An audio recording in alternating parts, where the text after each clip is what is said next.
ஹாய்ங்க. புதுசா வாங்கின ஓடிஜியில் fish fry try பண்ணேன்.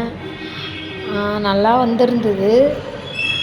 பட் ஆனால் நம்ம தோசைக்கல்லில் பண்ணுற மாதிரி டேஸ்ட் இல்லை. பட்டு ஓகே தான், சாப்பிட்ற மாதிரி தான் இருந்தது.